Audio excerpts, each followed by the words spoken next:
Abdul Majid. I'm an educationist and cartoonist. Today we are going to discuss about a particular topic, which is to bring change.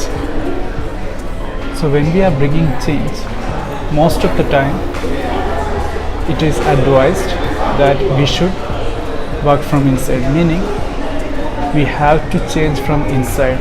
We have to change our attitude, we have to change our behavior, we have to change our conduct, we have to change our performance. Then when we change, the outside world changes. This is one of the way we are told most of the times.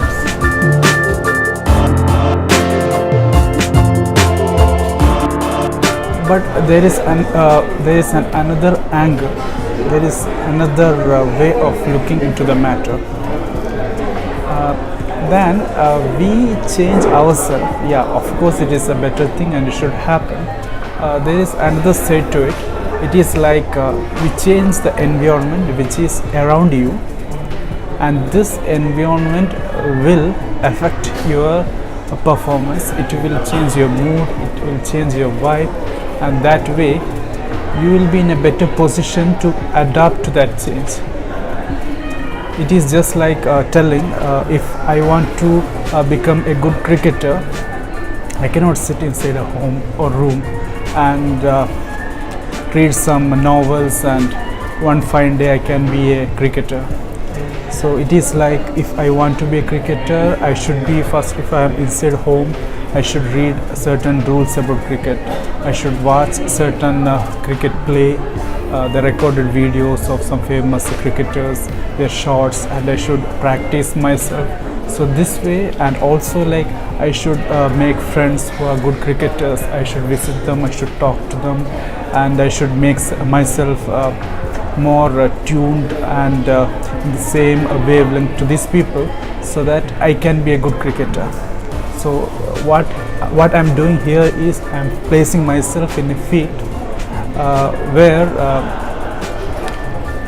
all those vibes, good vibes, affects me, my performance, my thoughts, and that way we are going to change my attitude towards cricket and my performance towards cricket, and I'm becoming a good cricketer.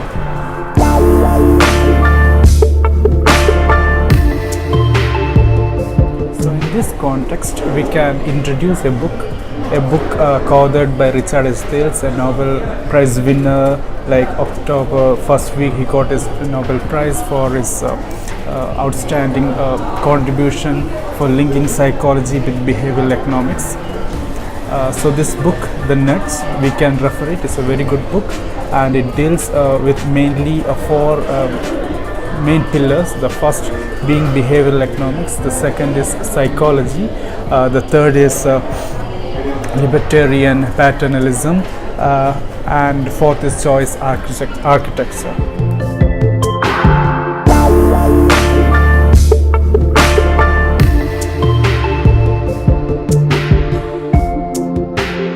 Each of us are living our world through making choices. Choices are like options what we have in front of us. It is just like taking mobile phone, let it be Nokia, iPhone or Samsung or Huawei, like which one to pick. It is just like taking like which transport mode we should adopt to go to office. Let it be metro or car, or maybe like other public transport. So everywhere, in every walk of life, we are given a particular set of choices. So we have to pick the best one. So that process is called as decisions. And these decisions, when we are taking, are triggering a certain course of cost implications, cost impacts. So we can call almost all these decisions as economic decisions. And as we know, economics is the science of creating and managing wealth. And so behavioral economics, we can phrase it like it is managing and creating wealth with our human attitudes and behaviors taking into considerations. So when we are having choices, we take decisions. Upon decisions, when we act, we are interacting with people, and when we are interacting, that is called as our behavior. and the science which deals with behavior of a particular person, or altogether it is called as psychology. So we have this particular science branch which deals with behavior, that is psychology, and we have another field which is economics, which deals with creating and managing wealth. When we combine the psychology and behavioral economics along with two more factors, that is called as libertarian paternalism and choice architecture, we are getting this concept of nudging or tempting. That is the main concept, the core idea of this particular book.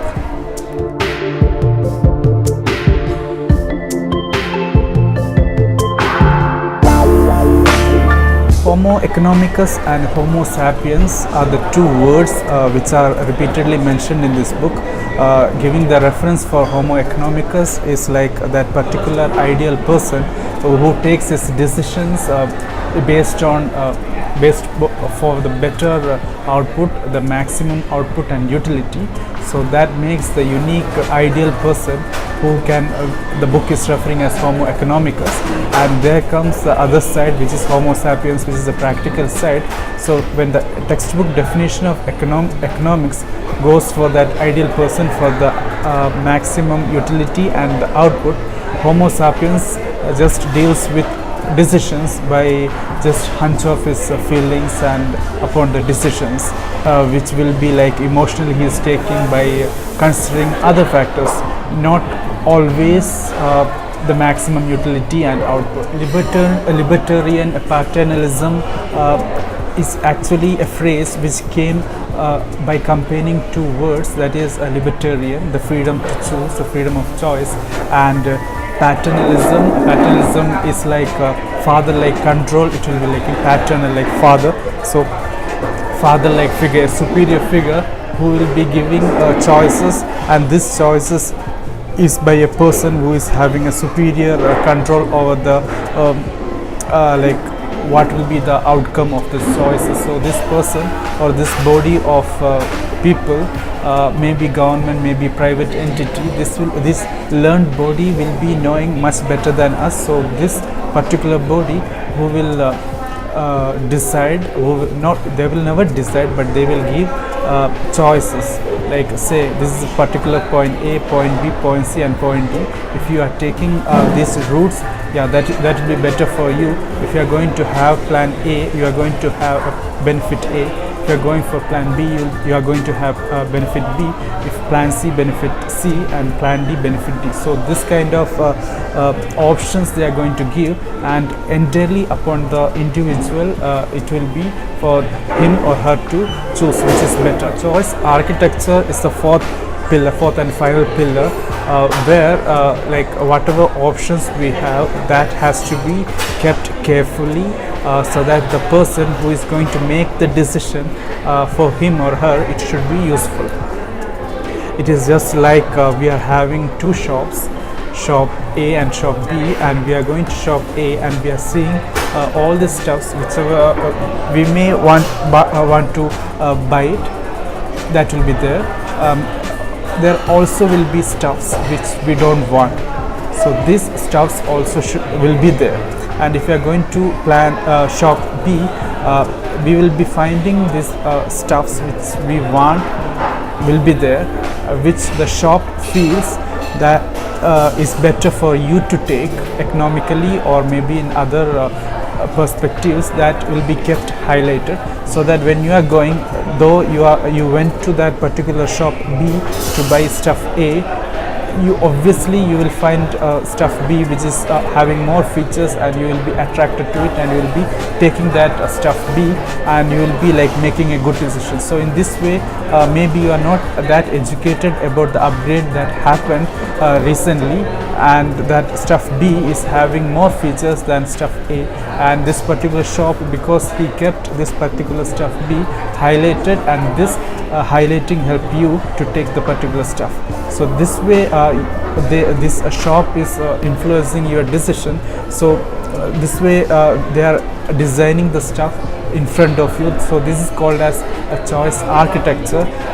I hope you have enjoyed this video, and I feel positive that you got some good information. in this session, and I equally appreciate that you could give some feedback for better topics and better discussions, so that we can ourselves bring some change to our world through our attitude and behavior. That way we can make this world a better place to live. Thank you for watching.